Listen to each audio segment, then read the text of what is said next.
Renungan Harian Selasa 28 Juni 2022. Sungguh-sungguh merdeka. Galatia 5 ayat 1-17. Salam sejahtera. Semoga kita makin sungguh-sungguh merdeka dari aturan lahiriah atau kehendak iblis.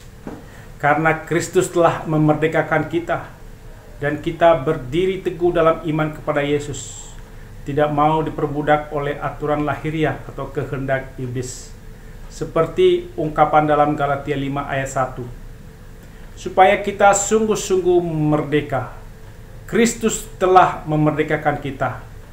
Karena itu berdirilah teguh dan jangan mau lagi dikenakan kuk perhambaan. Bagi orang Kristen pada awal perjanjian baru, menolak untuk disunat merupakan tanda awal dari menikmati kemerdekaan. Orang yang taat pada aturan sunat berarti belum merdeka, karena percaya bahwa sunat dapat menyelamatkan orang dari dosa dan membawanya ke surga. Orang merdeka adalah orang yang diselamatkan dari dosa karena penebusan Yesus disalib. Kemudian hidupnya dituntun Roh Kudus agar makin jauh dari dosa dan kehendak iblis, tidak diperbudak dosa atau iblis. Roh Kudus menuntun kita untuk setia, teguh, tidak goyah melakukan kehendak Allah. Hanya Yesus yang menjadi jalan masuk kerajaan Allah. Pada masa kini, yang setara dengan aturan sunat adalah sekelompok orang percaya masuk surga kalau membunuh orang kafir, orang yang berbeda agama dengan bom bunuh diri. Aturan seperti ini adalah usaha manusia sendiri untuk bebas dari dosa dan masuk surga. Banyak aturan yang setara dengan aturan sunat, seperti aturan tidak makan makanan haram, tidak memegang yang najis, tidak bergaul dengan orang kafir atau tidak seiman. Orang yang sungguh-sungguh merdeka, ia tidak mau lagi dekat dengan iblis, menjauh dari iblis dan perbuatan iblis. Tidak perlu disunat. Kalau mau disunat, itu hanya untuk menjaga kebersihan alat kelamin, bukan untuk bebas dari dosa dan masuk surga. Pada masa kini, beberapa orang muda tidak percaya kepada Allah, tidak percaya pada surga, tidak percaya Yesus menyelamatkan manusia dari dosa, tidak percaya gereja. Mereka hidup mengikuti pikiran, analisa data, perasaan, logika manusia semata. Mereka berusaha melakukan kebaikan menurut pikiran sendiri. Pemimpin Yahudi melakukan aturan hukum Taurat menurut pikiran dan perasaan mereka sendiri. Cara hidup orang muda yang ateis dan pemimpin Yahudi sama-sama tidak membuat mereka menjadi merdeka dari kehendak iblis. Tidak menjamin mereka masuk ke surga, karena mereka tidak membutuhkan kasih karunia Allah. Mereka tidak mau dituntun Roh Kudus, tidak mau hidup dalam Yesus. Mereka tidak menanti kebenaran Allah, tapi menanti kebenaran sendiri atau kebenaran dunia. Pada masa perjanjian baru, pemimpin Yahudi menyebarkan berita dan tuduhan palsu terhadap Yesus, menyebarkan ujaran kebencian terhadap Yesus dan ajarannya, agar Yesus dihukum tanpa keadilan, kebenaran, dianiaya dan disiksa sampai disalibkan. Pemimpin Yahudi secara lahiriah sangat rajin mengikuti aturan lahiriah hukum Taurat, tapi tidak membuat mereka bebas dari kuasa iblis. Mereka diperbudak iblis. Mereka tidak merdeka. Mereka menganiaya Yesus yang melakukan kebenaran dan kehendak Allah. Perilaku pemimpin Yahudi pada masa perjanjian baru juga terjadi pada masa kini. Tokoh kelompok agama tertentu menyebarkan ajaran yang menghina Yesus, menghina salib Yesus, menghina orang Kristen melalui rumah ibadah tertentu. Tokoh ini mengakui mengasihi Allah, sangat rajin membaca kitab suci, tapi perbuatan mereka adalah kehendak daging mereka sendiri dan kehendak iblis.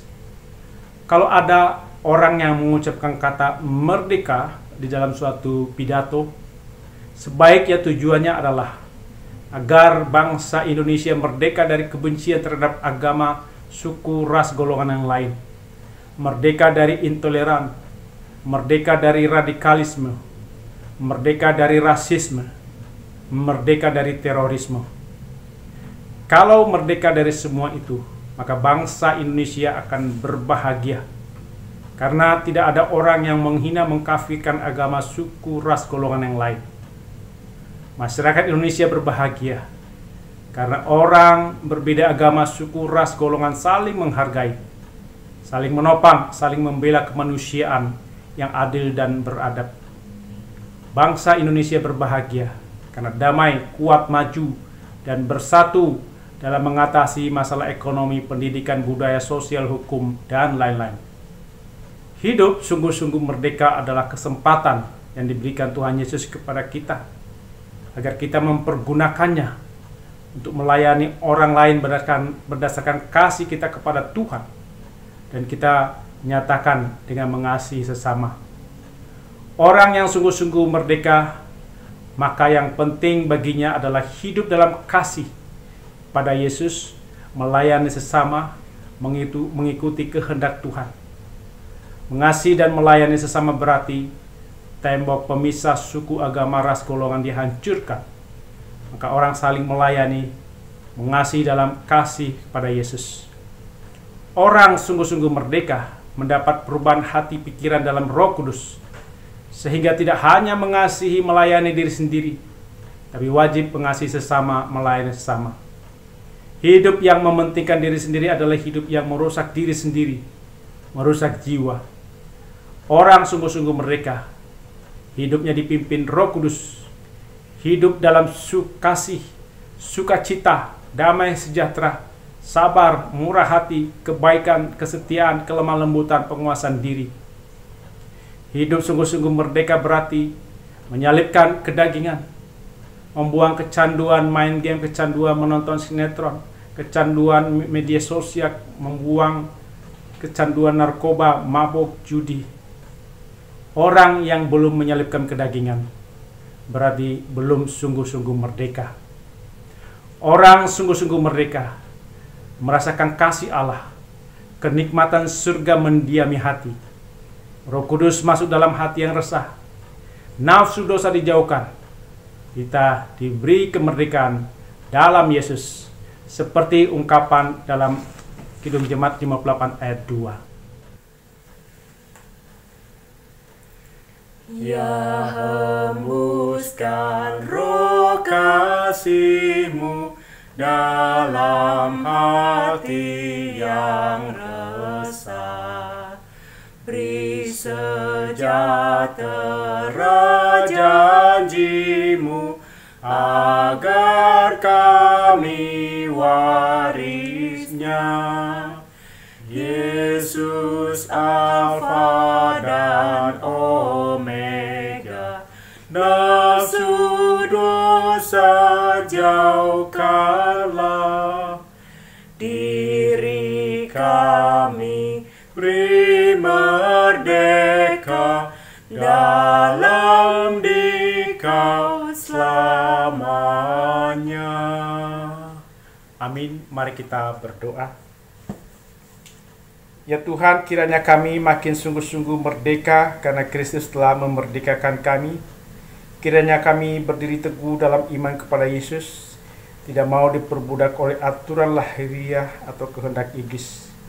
Kiranya semakin banyak orang percaya Allah, percaya surga, percaya Yesus yang menyelamatkan manusia dari dosa, tidak mengikuti pikiran perasaan sendiri atau kehendak duniawi. Hidup yang sungguh-sungguh merdeka berarti ini adalah kesempatan diberikan Tuhan Yesus kepada kami, agar kami mempergunakannya untuk melayani orang lain berdasarkan kasih kepada Tuhan, dan kami nyatakan dengan mengasihi sesama, tidak mengasihi melayani diri sendiri.